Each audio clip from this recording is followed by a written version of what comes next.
Olá pessoal, sejam bem-vindos e bem-vindas a mais um vídeo deste canal. Eu sou Henrique, sou nutricionista e aqui eu vim esclarecer uma dúvida sobre um assunto que provavelmente você está buscando e você caiu aqui nesse vídeo. Eu estou falando sobre isso daqui.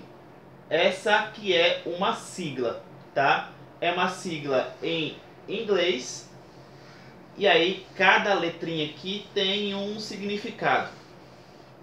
E aí eu vou escrever logo aqui, né, porque a gente vai falar sobre isso, que é o Food Map.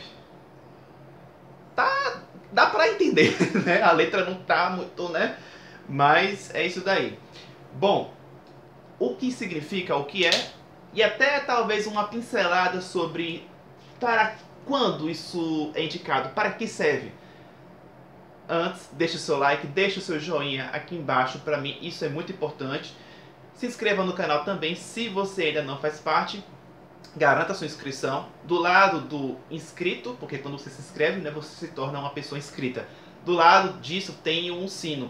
Clica no sininho, vai abrir uma janelinha e você seleciona a opção todas. Ao fazer isso, a partir de então, toda vez que eu subir um novo conteúdo aqui no meu canal, você recebe uma notificação. Aí você vê o título, a capa e vê se é do seu interesse. Aí você assiste tudo aquilo que for do seu interesse. Bom, Food Map, como eu falei, é uma sigla, então é em inglês, mas aí eu vou dando o significado em português, tá? Basicamente, né, o F é de fermentável, O de oligosacarídeos, D de disacarídeos, M de monossacarídeos, o A é de end, AND, end e P de polióis, ou seja, oligosacarídeos, disacarídeos, monossacarídeos, end poliol, ou seja, e polióis fermentáveis. É porque o I, tipo, alguma coisa, tipo, oligosacarídeos e disacarídeos. O I em inglês é end. Enfim, só para quem aí não sabe, né, do que é end, estou explicando, né? Então é isso. Basicamente, tudo isso daqui envolve fontes de carboidratos. E aí eu vou dar alguns exemplos, tá? Por exemplo, o monossacarídeo. Um exemplo, isso gente aqui não é uma aula aprofundada, não é um curso sobre Food Map, tá? Então aqui esse vídeo aqui a intenção é de dar uma noção. Se você quiser ter conteúdos mais aprofundados, não sobre Food Map especificamente, mas se vocês quiserem sobre isso especificamente de forma aprofundada também eu posso trazer por lá, que é no meu curso online, o link está aqui embaixo. Tá? Então, assim, conteúdos mais aprofundados, mais dedicados, mais técnicos, mais científicos, eu posso fazer isso no meu curso online. Tá? Mas um exemplo, então, de monossacarídeo, a gente tem a frutose. Isso não quer dizer que toda fruta é rica em Food Map. Não.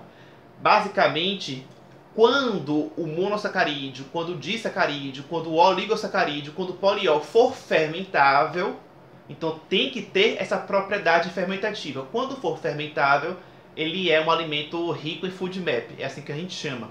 Então não significa que tem frutose, tem muito Food Map e vai fazer mal para quem precisa restringir essas fontes em Food Maps. Não é bem assim. Precisa ter um teor significativo de Food Map. Então não é porque eu falei que a frutose é um monossacarídeo que necessariamente toda fruta que tem frutose vai fazer mal nesse sentido. Existem as cargas ou teores, níveis de Food Map, as propriedades fermentativas. Alguns alimentos são mais fermentativos do que outros. Mas eu, novamente, né, frutose seria um exemplo de monossacarídeo. Disacarídeo, um exemplo é a sacarose. A sacarose é o famoso açúcar de mesa. Esse sim, né, a sacarose é um exemplo de disacarídeo que tem essa propriedade fermentativa. Então aí a gente já entra com mais facilidade uma recomendação mais forte, né? Porque tudo que for industrializado, que tem adição de açúcar, refrigerante, sucos artificiais com adição de açúcar, tudo isso, para quem precisa restringir Food Map, já é uma listinha básica e fundamental de fazer a restrição. Um outro exemplo de disacarídeo muito assim citado é a lactose. Então já entra aqui como um adendo, porque muito se fala, né, de que a lactose, dieta sem lactose, é modinha, não sei o quê. Então, tem gente que às vezes não tem intolerância à lactose e que sim, pode consumir a lactose, só que por algum motivo ela pode precisar restringir a lactose, nem que seja momentaneamente, porque a lactose, por ser um disacarídeo fermentável, ele é considerado um FODMAP, e aí, para aquela pessoa, pode ser interessante essa restrição da lactose, talvez não para sempre, mas talvez por um momento. Quanto tempo é relativo? 1 mês, 2 meses, aí varia da conduta, varia do caso clínico em questão. Vamos agora para, deixa eu ver aqui, oligosacarídeo. Um exemplo até mesmo de algo que já tem vídeo aqui no canal, que é sobre fruto-oligosacarídeo. Se você quiser saber mais sobre o que é, tem aqui um vídeo no meu canal sobre fruto-oligosacarídeo básico, o vídeo em que eu falo sobre o que é. Então esse fruto-oligosacarídeo, cadê? É um oligosacarídeo e ele tem uma propriedade fermentativa. Então é um oligosacarídeo fermentável, esse fruto oligosacarídeo. Então aquilo que tem esse fruto oligosacarídeo, principalmente, né, o próprio suplemento de fruto oligosacarídeo não dá para você fornecer para uma pessoa que precisa da restrição do FODMAP. Se eu quiser fornecer um suplemento prebiótico, enfim, com fibra, para uma pessoa que precisa restringir FODMAP, eu tenho que repensar em algum outro tipo de fibra, mas que não tem essa propriedade fermentativa, como seria esse exemplo que eu acabei de citar. E aí temos os polióis. Um exemplo é o xilitol. O xilitol, ele é muito presente aí como um adoçante natural. Então veja, xilitol é um adoçante natural. É maravilhoso? Pode ser. Mas ele é um poliol. Ele é considerado um FODMAP. Então, para algumas pessoas que precisam de restringir o FODMAP, às vezes um suplemento que é adoçado com xilitol, que pode ser maravilhoso, porque você pensa, nossa, não tem adoçante artificial. Pelo contrário, tem xilitol, que é um adoçante natural. Maravilha. Mas para essa pessoa que precisa restringir FODMAP, não vai ser uma maravilha. Percebem a grandiosidade da nutrição, que é o que é bom para um pode não ser bom para o outro. Vejam que um xilitol pode não ser bom para algumas pessoas, entende? Então basicamente é isso. Monossacarídeos, disacarídeos, oligosacarídeos e polióis fermentáveis são o que a gente chama de FODMAP.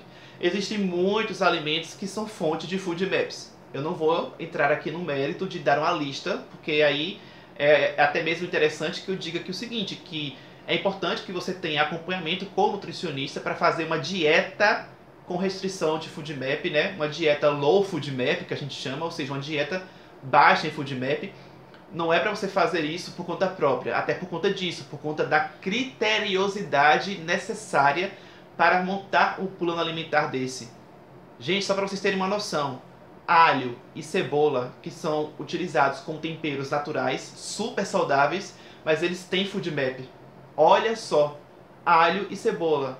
Tanto se fala, né, até mesmo como nutricionista, tanto se fala, né, de nossa, quando você for temperar a sua comida, o seu almoço na cozinha, evite temperos prontos, industrializados, opte por temperos naturais. Aí você pensa, alho, cebola, super comuns, maravilhosas opções, realmente são. Mas como essas substâncias, ou melhor, como esses alimentos, né, alho e cebola, têm FODMAP, eles têm FODMAP. Então, para algumas pessoas que precisariam retirar o FODMAP por um tempo que seja, alho e cebola vão poder fazer mal. Aí agora vem, como assim fazer mal? O que acontece? Basicamente, vamos primeiro agora falar, né, para que serve, para quem serve, melhor dizendo. Uma indicação clássica são para os casos de pessoas que tenham síndrome do intestino irritável. Tem uma indicação forte para fazer esse tipo de estratégia alimentar. Porém, se você tem sintomas do tipo distensão abdominal, flatulência, e aí a sua barriga distende, você fica com gases além do normal, então você percebe que, opa, tá acontecendo alguma coisa que eu estou com mais flatulência do que o normal, o abdômen distende, e quando ele distende, você percebe que você fica com estufamento, você percebe que a sua barriga incha, e não é porque você engordou de um dia para o outro, é porque é gases lá dentro, então existe esse estufamento, essa distensão abdominal que pode inclusive causar tanto esse desconforto visual, quanto desconforto a nível sintomático mesmo, porque a pessoa pode sentir dores com isso. Então, é algo que impacta realmente no dia a dia da pessoa.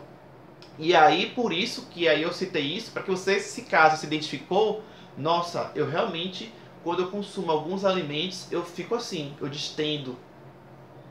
E aí você pode pensar na possibilidade de que talvez você possa ser uma pessoa que tenha que ter uma atenção à ingestão de FoodMap. Não significa que você tenha, a depender do caso, que retirar os FoodMaps pelo resto da vida. Gente, vai ao profissional nutricionista para você saber como é que você se encaixaria com isso daqui. Mas em alguns casos, o que é necessário é investigar qual tipo de FoodMap às vezes faz mal para aquela pessoa. Tem gente que consome frutas tranquilamente e não vai ter nenhum tipo de distensão abdominal. Mas quando a pessoa consome um xilitol, sente. Então é muito relativo. Às vezes não são todos os alimentos, fontes de FoodMap que vão fazer mal para aquela pessoa. E aí vem muito do que? Teste e acompanhamento. O profissional, ao saber quais alimentos contém FoodMap, ele vai acompanhar você e vai saber, olha, alho e cebola para aquela pessoa é batata, tipo batata, né? Assim, é tiro e queda. Consumiu, distendeu. Xilitol, consumiu, distendeu. Então, olha, aquele outro até tem FoodMap, mas a pessoa consumindo em uma determinada quantidade, a pessoa não relata desconforto, não relata distensão abdominal. Então isso, gente, é uma avaliação clínica e requer acompanhamento, porque não existe regra. Tem gente que consome um determinado tipo de alimento que tem FoodMap e que distende. Aquele mesmo alimento que tem FoodMap para uma outra pessoa, ela distende pouco ou não distende porque aquela quantidade não é suficiente para ela distender, embora ambas precisassem ter uma restrição de FoodMap. Conseguem compreender? Basicamente é isso. Eu citei o que significa, um pouco do para que serve e acho que é isso. É um assunto muito amplo, eu tentei trazer aqui aquilo que seria o básico de entendimento para quem aí estava perdido ou perdida sobre o assunto. Espero que eu tenha conseguido ajudar. Se sim, deixe o seu joinha se você ainda não havia deixado. Compartilhe esse vídeo com quem possa se interessar com essas informações. Outra coisa importante é o seu comentário. Escreva aqui se você gostou. Se você quiser trazer alguma informação adicional, de repente se você for daí da área da saúde e quiser complementar ao assunto, fique à vontade. Só vai enriquecer a nossa conversa. E se você ficou com alguma dúvida também, você pode perguntar aqui. Se não for nenhuma necessidade de orientação específica, né? Porque aí eu precisaria te avaliar em consulta primeiro. Então, a depender do que seja, eu posso tentar te ajudar. Mas lembrando que orientações específicas, você precisa marcar sua consulta e aí sim eu posso te orientar de forma específica. No mais, obrigado por você ter me assistido até o final. Eu fico por aqui e até o próximo vídeo.